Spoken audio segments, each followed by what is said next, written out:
In the chaos of the American Civil War, thousands of North Carolinians stepped forward.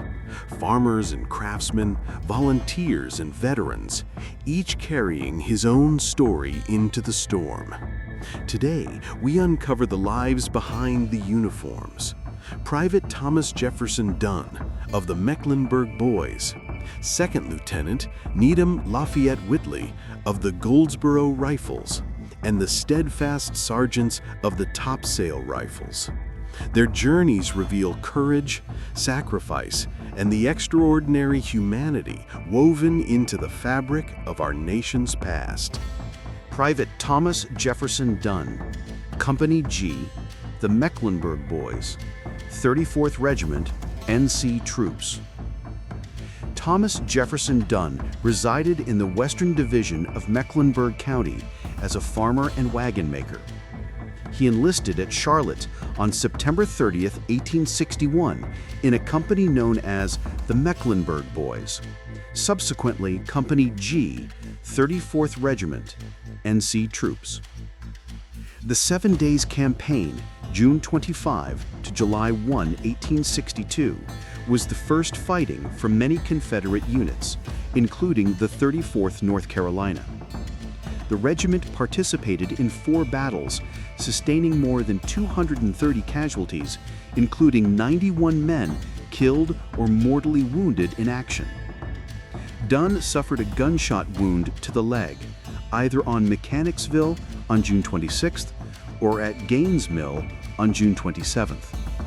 Hospitalization at Richmond followed, and he never returned to duty. Although subsequent muster rolls from Company G reported him as absent sick, his discharge papers, issued November 24, 1863, specify the leg wound as the reason for the discharge. He was owed back pay for 13 months and a bounty, and collected $369.05. There were no further military records for him. Dunn, December 29, 1829 to July 16, 1904, is buried at Cook's Memorial Presbyterian Church Cemetery, Shuffletown, Mecklenburg County. Interesting fact about Bowie knife. The Bowie knife was very popular among rebel soldiers, particularly early in the war. Although most of them were probably the men's personal possessions, on a few occasions, whole companies received more or less identical blades, usually fashioned from old files by a local blacksmith. The usefulness of Bowie knives in dispatching Yankees was questionable, and in fact, one veteran remembered they were used mainly to saw slices of bacon, chop off chickens' heads, or cut sticks to hold the coffee pots over the fire. A distinctive feature of many Confederate knives was the D-shaped knuckle guard, a peculiarity of manufacture apparently unique to the war years. Second Lieutenant Needham Lafayette Whitley, Company A, the Goldsboro Rifles, 27th Regiment, NC Troops. Although the single star on the collar might suggest that the subject of this image was a Confederate major, stars were also used as decorative devices among some volunteer militia companies. Needham Lafayette Whitley, May 18, 1838 to January 29, 1886, is in fact wearing the dark frock coat with collar star that was the early war enlisted man's uniform of the Goldsboro Rifles. The Goldsboro Rifles organized in December 1859 in reaction to John Brown's raid on Harper's Ferry, Virginia, and were among the first North Carolina troops mobilized in April 1861. Following the Lincoln administration's call on North Carolina to provide 2 regiments to suppress the rebellion, Governor John Willis Ellis telegraphed to Marshal D. Creighton, captain of the Goldsboro Rifles, an order to proceed with your company to Fort Macon and take possession of the same in the name of the state of North Carolina.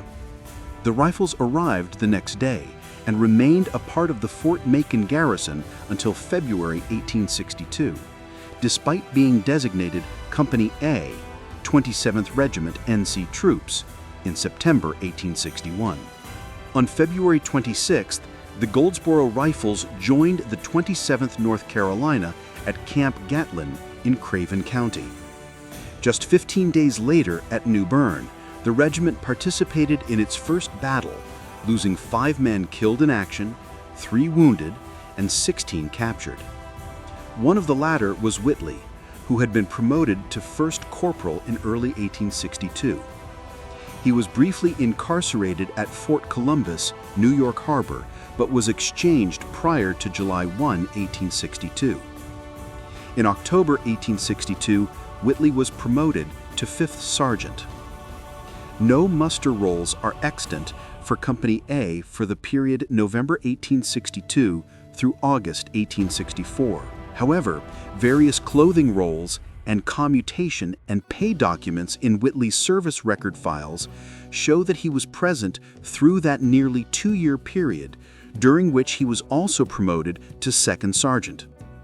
The November-December 1864 muster roll records that he had either been elected or appointed to 2nd Lieutenant and was temporarily commanding Company A. Whitley was present for the remainder of the war and was one of 116 members of the 27th North Carolina who surrendered at Appomattox Courthouse April 9, 1865.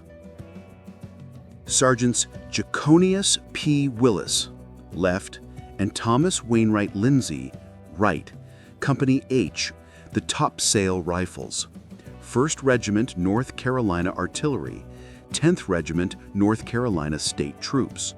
Jaconius P. Willis, left, and Thomas Lindsay, right, residents of Carteret County, enlisted on May 25 and July 15th respectively, in a 3-year company known as the Topsail Rifles.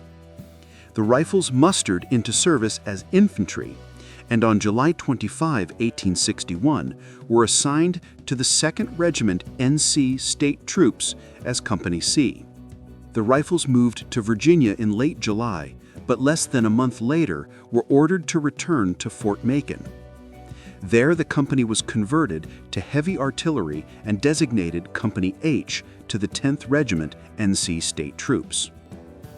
Willis was promoted to sergeant in January-February 1862, and both he and Lindsay served during the siege of Fort Macon in April 1862. During the bombardment of April 25, a bolt from the Federal Parrott rifle struck the carriage of an 8-inch columbiad in Willis's battery, breaking the elevating screw and ricocheting into a 10-inch columbiad where it killed Willis. This bolt then struck a brick revetment and careened into a 32-pound rifle, disabling that piece as well. One lucky shot had knocked out an entire battery. Jaconius was one of only 7 Confederates killed during the Battle of Fort Macon. Thomas Lindsay surrendered at Fort Macon and rejoined the company when it was exchanged in August 1862. After that exchange, the Topsail Rifles became part of Poole's Battalion, a field organization of 3 companies from the 1st NC Artillery, commanded by Lieutenant Colonel Stephen Poole. The men served as pontooniers and engineers throughout eastern North Carolina for the remainder of the war. Lindsay rose to corporal in October 1862 and to sergeant in April 1863. He was present or accounted through February 1865, the date of his company's last surviving muster roll. He received a parole at Stantonsburg, Wilson County, following the surrender of Poole's battalion at that place on April 25, 1865. Jaconius Willis, July 25, 1835 to April 25, 1862, is buried at the Old Burying Ground, Beaufort, Carteret County. A tradition recounts that the Union victor at Fort Macon, General Ambrose Burnside, wept as he watched Willis's grieving family come to the fort to retrieve the pine coffin with their son's remains. Thomas Lindsay, July 1843 to October 2, 1908, is buried at Ocean View Cemetery, Beaufort, Carteret County. These men, like countless others, left behind farms, families, and familiar roads to answer their state's call. Some returned home, others rest forever in Carolina soil. Their stories remind us that history is not just dates and battles, it is people, remembered one name at a time.